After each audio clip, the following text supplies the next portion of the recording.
Todos os brasileiros precisam saber o que é gramscismo.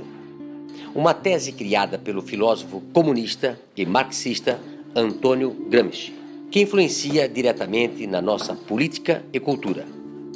A tese fala que para implementar o comunismo em uma sociedade, o melhor caminho é ir alterando a cultura e os valores éticos e morais do seu povo, pois uma sociedade culturalmente e moralmente fraca é muito mais fácil aceitar revoluções.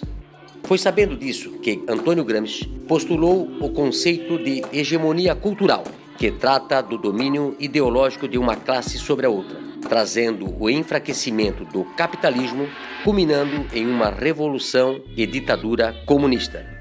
Mas de que forma isso impacta na nossa vida?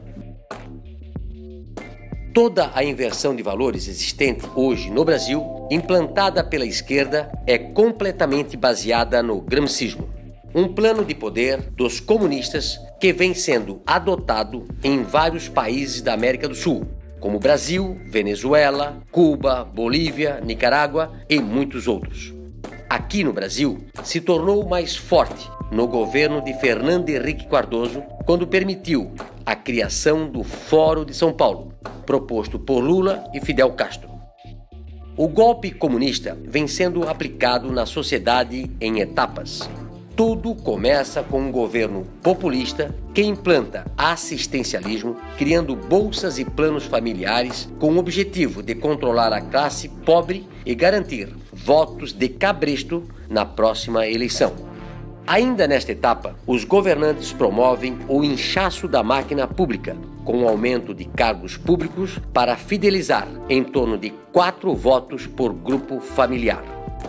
Manipulam os meios de comunicação para que todos recebam dinheiro do governo, ficando assegurada a publicidade oficial, com notícias distorcidas para manipular a população. Demonizam as forças armadas, o regime militar, taxando de ditadura, criando uma imagem de inimigo inexistente. A corrupção é algo comum no círculo de amigos do governo, que estão protegidos pela impunidade. A delinquência, a falta de segurança, são outros fatores que ajudam a prejudicar os que são contra o sistema. São criadas leis que prejudicam a ação policial e beneficiam os infratores.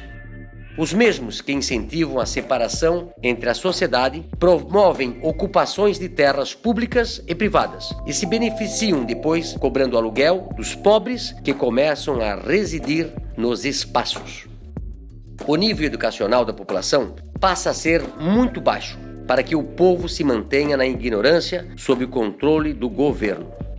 Ainda na educação, os governantes criam novas universidades que promovem ensinamentos distorcidos a grupos que sustentem ideologicamente o sistema comunista. Há também um aumento abusivo dos impostos que oneram os trabalhadores, dizendo que esse valor é para redistribuição da riqueza, sendo que, na verdade, servem para manter os luxos do povo que está no governo. A mídia passa a perseguir os empresários nacionais, havendo quebra de muitas empresas e a estatização de outras. Assim, a classe média não consegue se organizar com a oposição. Na segunda etapa, há a destruição da classe média. Ela é culpada pela pobreza dos outros e pela discriminação. Os governantes promovem também várias modificações na Constituição, criando leis como a lei da mordaça, a lei do aborto, da censura, da legalização das drogas. A impunidade aumenta e a criação de apenas 2 partidos, sendo um dominante e o outro de falsa oposição. Já na terceira etapa, há a tomada do poder. Os grupos de choques estarão presentes em atos do governo, coibindo as manifestações da oposição e fim da liberdade de expressão. Ainda há tempo. Todo esse domínio cultural marxista que está presente no Brasil precisa acabar. Essa doutrina ideologicamente perversa pode sim transformar o Brasil em uma Venezuela.